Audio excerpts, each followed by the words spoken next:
Y estamos recibiendo con muchísimo gusto a Pablo López, él es coordinador del programa Género, Sexualidad y Salud Reproductiva. Bienvenido, un gusto tenerte, Pablo.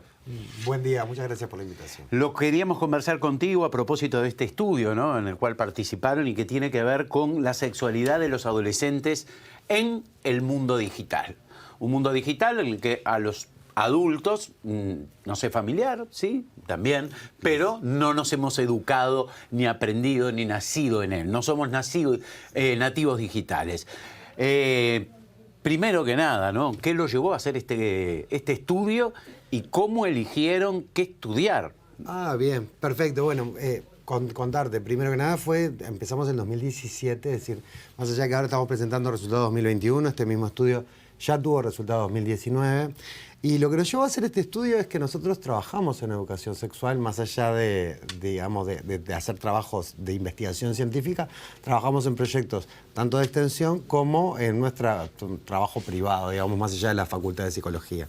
Y en los talleres de educación sexual, especialmente en aquellos con adolescentes, empezaron a aparecer cuestiones del mundo digital dentro de los talleres. Y las cosas cambiaron de forma bastante radical. Cambió lo que un niño de 12, 13 o 14 años sabía sobre sexualidad por el acceso más irrestricto a la pornografía y lo que ellos aprenden o saben de ver directamente, que 15 años atrás no sucedía o podía suceder con adolescentes grandes, pero no con adolescentes chicos. Cambió las formas en las que ellos relatan sus formas de encontrarse para tener vínculos afectivos sexuales. Cambiaron las formas en las que ellos ejercen su sexualidad a través de distintas prácticas que no eran exclusivamente físicas, sino que también eran virtuales. Bueno, y a partir de esos relatos que ellos iban trayendo en los talleres, nosotros decidimos hacer una investigación cuya pregunta principal original era, bueno, los mensajes que quienes educamos, familias y centros educativos, les damos sobre sexualidad, ¿en qué medida compiten o en qué medida acceden a los gurises, en qué medida influyen en los gurises más o menos que todo el mundo digital? Esa era la pregunta original. A partir de ahí después abrieron muchas otras. La respuesta entonces fue que el mundo de los educadores, el mundo de las escuelas, ¿son los que le dan el mensaje más importante o lo están encontrando en otro lado? Bueno, la respuesta es mixta. La respuesta es que para los adolescentes el mensaje más importante, cuando uno le pregunta, bueno, ¿cuál es el mensaje más importante? Cambia si hablamos de sexualidad general, si hablamos de sexo seguro, si hablamos de prácticas sexuales o si hablamos de estrategia de seducción. Cambia. Pero en principio y de manera general están primero las familias, claramente, adultos referentes de la familia en general, y segundo los centros de salud. Un actor muy importante, el tema de la salud, que es lo que dicen los centros de salud. Tercero están los centros educativos. En términos de mensaje más importante, pero no preguntamos solo cuál es el mensaje que te parece más importante, preguntamos con qué frecuencia recibís esos mensajes. Y ahí aparece primero y lejos amigos en persona y segundo, buscando solo en Google. De forma personal, buscando en Google. Tercero, YouTube y otras plataformas de video. Entonces, bueno, últimos aparecen los centros educativos, penúltimos los padres, antepenúltimos los centros de salud. Entonces hay una distancia entre, bueno, me importa, pero no me hablan. ¿Quién sí me habla? Me hablan mis amigos y después me habla Internet, especialmente buscando directamente en Google. Y ahí hay un tema, porque cuando uno busca en Google por las formas en las que operan los logaritmos, los reenvíos a dónde te llevan a partir de la pregunta depende mucho también del tipo de uso que hagas tú de Internet.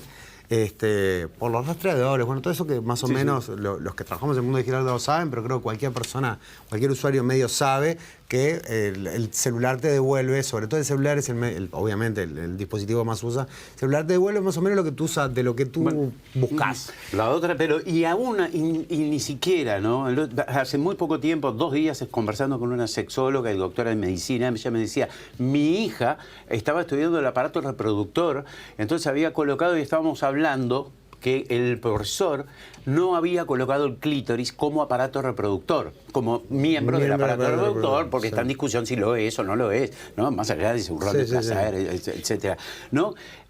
y inmediatamente en sus mails, en su computadora, en su teléfono, solo por decir la palabra clítoris, empezaron a llegarle propuestas de hoteles, de viajes, de parejas, de solteros, hablando de una niña de unos 14, 15 años. Es que estamos hablando de eso. Ahí generamos un primer problema, que no es que lo generó el adolescente, lo genera la tecnología.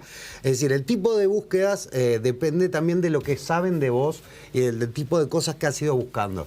Vamos a traer otro tema ya sobre la mesa, que fue una pregunta que apareció después, que tiene que ver con el uso de pornografía. A los 14 años, 1 de cada 4 adolescentes ya vio pornografía, y a los 11 años, 1 de cada 4 adolescentes ya vio pornografía. A los 14 años, el 80% de los adolescentes ya vieron pornografía. Eso hace también que no establecido ningún filtro, muchas veces preguntas que tienen que ver con sexualidad te redirijan directamente a páginas que son pornográficas. Y cuando hablamos de pornografía, ¿qué porcentaje de adolescentes entienden que eso es entretenimiento, que es una película, que detrás de la persona hay maquilladores, iluminadores, microfonistas, productores, casting, etcétera?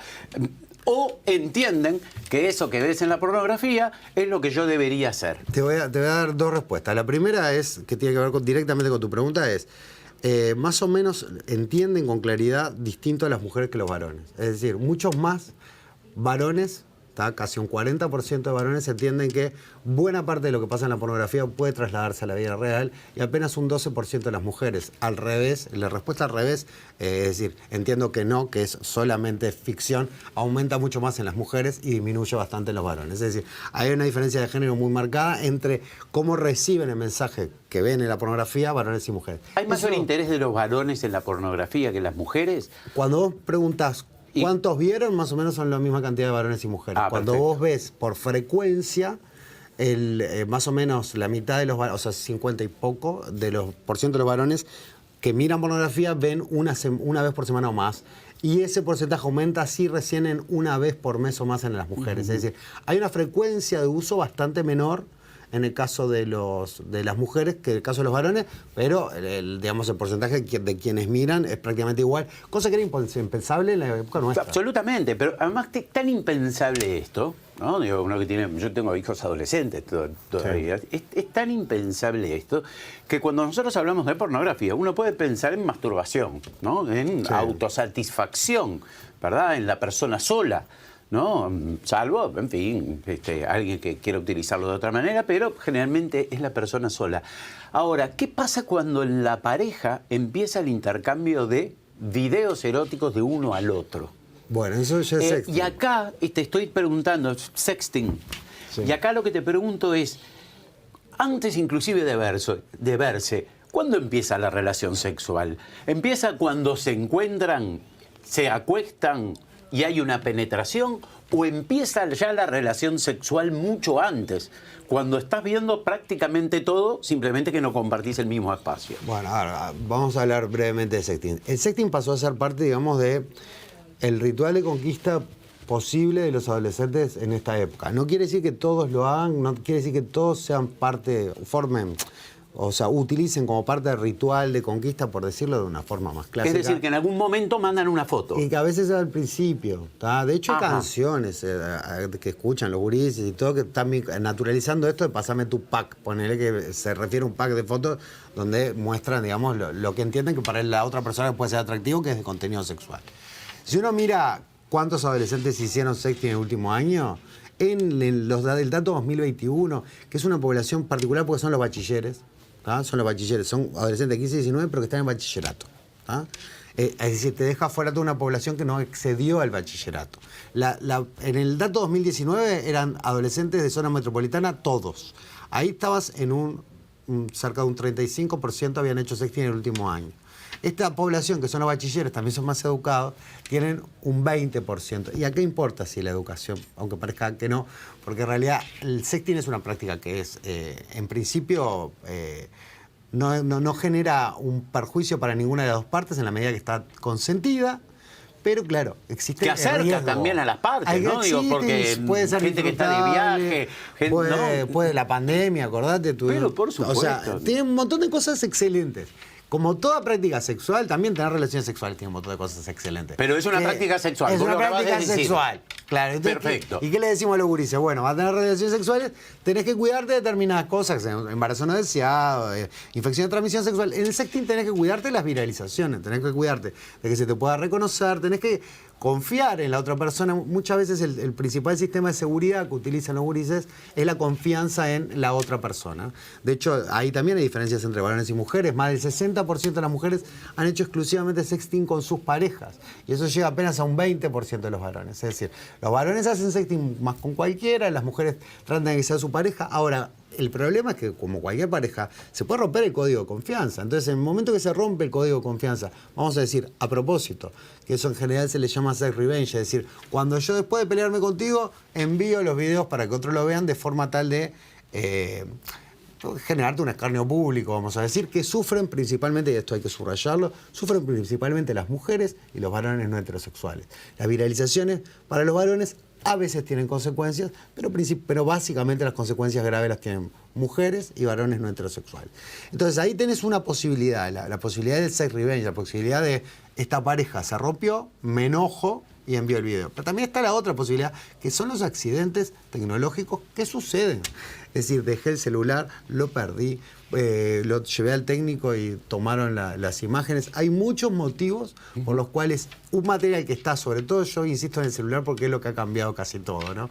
Lo que está en un dispositivo que uno lleva portable por el mundo, bueno, puede generar la posibilidad de una viralización. Y vos hablabas recién de los videos, pero lo que hacen más del 60% de los adolescentes también es tener conversaciones explícitas por audio. Las conversaciones explícitas por audio también son un riesgo. Es decir, hay conversaciones que yo no quiero que escuche nadie más allá de mi pareja, ¿no? Acerca de lo que puedo llegar a querer hacerte o no hacerte. Y que si soy adolescente no quiero que lleguen a los oídos ni a mis padres, ni a mis docentes, y capaz que tampoco de toda la clase. Entonces hay veces que esas conversaciones que son grabadas suelen utilizarse como motivo de presión para, bueno, mira, yo tengo esto. Es un arma muy poderosa. Es un registro de todo. Claro, porque yo estoy pensando, sexting entre adultos hay también, ¿no? Y me imagino, ¿verdad? Relaciones sexuales a distancia, Sí, sí, con tu pareja, con quien sea, ¿no? No importa. O sea que creo que los adultos tampoco nos despegamos mucho. Pero en este caso, el hecho de que justamente estamos hablando de una edad donde la impulsividad, todo eso nos lleva, de repente a tener un problema, ¿no? Como vos decís, quedar expuestos. Son mayores niveles de vulnerabilidad es una herramienta muy potente. Sí, los adultos hacen sexting también, eso está claro. De hecho, el otro área de indagación del estudio que tiene que ver con encuentros con desconocidos es una práctica mucho más de joven que de adolescente. Encuentros con desconocidos se encuentran, uno de cada 4 de los adolescentes del último año se encontró con una persona que conocía solo de internet. ¿Qué quiere decir encuentro? ¿Solo encuentro o también por relación? Ahora dije encuentro. Por ahora. Pero ahora te doy el dato, sí. Dale. Más o menos la mitad de esos, es decir, uno cada 8, ¿no? Tuvo relaciones sexuales en ese primer encuentro con una persona que conocía solo de internet. Esa práctica es mucho más de joven, es mucho más de la corte, digamos, 25, 34, es la que más lo hace. En el mundo en general es así. Entre otras cosas porque los adolescentes usan poco las aplicaciones de citas, casi no las utilizan. Cosa que ahí en ese mundo iba a entrar ahora. No, pero ellos no las usan. Me imagino que damos dos osos en programa. No usan mucho más los adultos jóvenes, pero los adolescentes sí se conocen vía Instagram. Está esto del amigo del amigo, está el empezar a conocerse a través de redes y a partir de ahí tener un encuentro. Y ahí lo mismo, muchísimas veces esos encuentros pueden salir muy bien, la gente puede pasar muy lindo, pero también un encuentro con un desconocido requiere como ciertas medidas de seguridad y es donde toman menos medidas de seguridad. Se hablan antes para confirmar la identidad poco, avisan poco a dónde van a estar o con quién van a estar. Hay algo de esto de la cuestión más de la censura histórica de la sexualidad del adolescente que ahora uno podría decir, imagínate si antes vos podías censurar a un adolescente porque iba a tener relaciones sexuales del mundo adulto, si ahora además decís, bueno, voy a tener relaciones sexuales con una persona que no conozco pero que me gustó por su red social, imagínate vos padre o docente cualquiera. Sí, va a haber como una especie de sanción. Eso es un mecanismo que tenemos que tratar de erradicar porque la sanción lo que genera es el silencio, es decir, el gurí no te va a contar lo que va a hacer. Y el problema ahí es que esas relaciones, ese encuentro puede salir muy bien, puede salir muy mal, pueden haber presiones demasiado grandes, puede haber más personas de las que vos te esperabas, incluso encontrándose en lugar público, porque la medida de seguridad que más usan es encontrarse en lugar público. Sí, pero las relaciones sexuales no las tienen en ese lugar público. Es decir, hay un traslado hacia otro lugar, bueno, ¿qué va a pasar en ese lugar? Qué misterio que es, siempre fue un misterio, ¿no? Digo, Sí. que es cuando dos personas están solas en la intimidad. Siempre va a ser un misterio, Sí. ¿no? Digo, por lo menos para el resto del mundo, pero para los adolescentes de estas generaciones de adolescentes, qué misterio que va a ser la relación cuerpo a cuerpo, ¿no? Donde hay tanta virtualidad en el medio. Bueno, pero sigue primando. Sigue No me cabe la menor duda, pero te lo pienso a 10 años. Te lo pienso a 20 y digo, ¿qué relación va a haber Bueno, digo, esas son las... con el cuerpo y con el otro? Esas son las preguntas que... Porque los se vínculos hacen. cambiaron, digo, ¿no? Esas son las preguntas que digamos que se está haciendo también en otros lugares del mundo, sobre todo vinculado el consumo el aumento de consumo, quiero decir, de pornografía no es solamente una cuestión uruguaya. En otros países ha habido como un corrimiento, en algunos países, sobre todo occidentales, estamos hablando de Occidente principalmente, vamos a Corea, sí. Japón especialmente, ha habido un corrimiento de la edad de inicio de relaciones sexuales con un aumento de consumo, sobre todo de pornografía y juguetes sexuales, que acompaña, y una disminución digamos, de lo que sería el encuentro cuerpo a cuerpo general. Nosotros todavía estamos lejos de eso, pero claro, es parte de lo que se entiende sobre la frontera del conocimiento.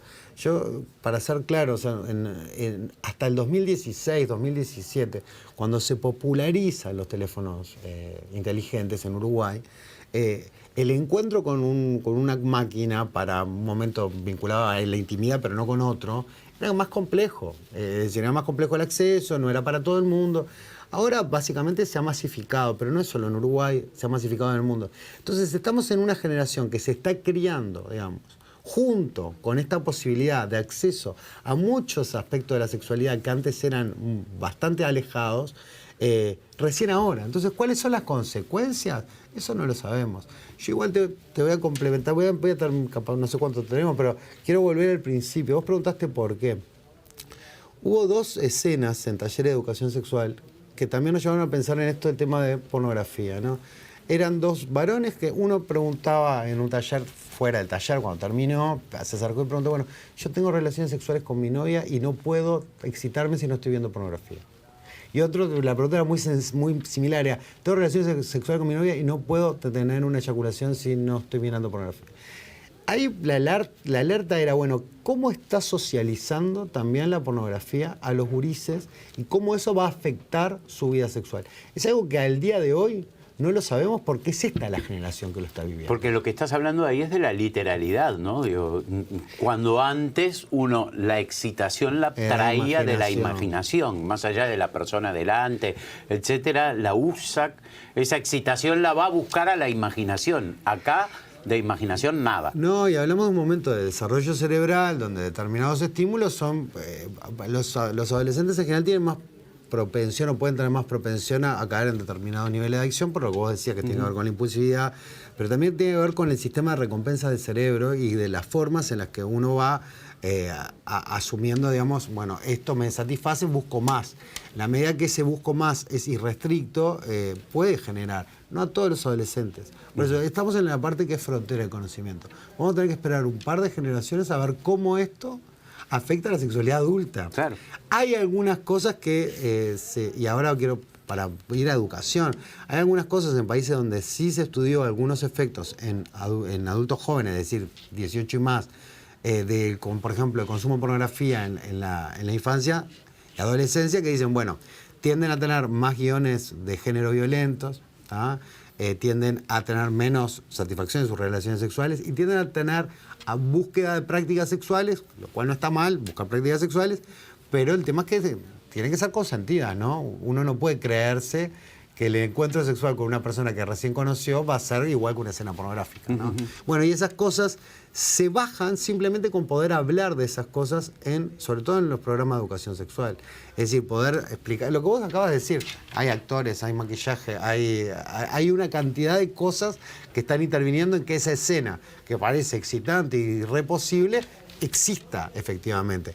Y también hay que hablar de los niveles que hay a veces de explotación sexual en la producción de pornografía, los lugares en los que se pone especialmente a las mujeres, y una cosa que yo le digo a los padres también, tienen que mirar lo que hay gratis hoy. Porque a veces hablan de pornografía, siempre se vio pornografía, no tienen ni idea de lo que es los padres que no han entrado, las madres que no han entrado, una plataforma donde vos ves todo tipo de práctica sexual ordenada y categorizada, ¿no? Con videos cortos, los gurises ven. Y hay prácticas, a veces se lastima también, tratando de imitar prácticas sexuales que no son sencillas, o sea, que son posibles, pero por actores, por gente entrenada.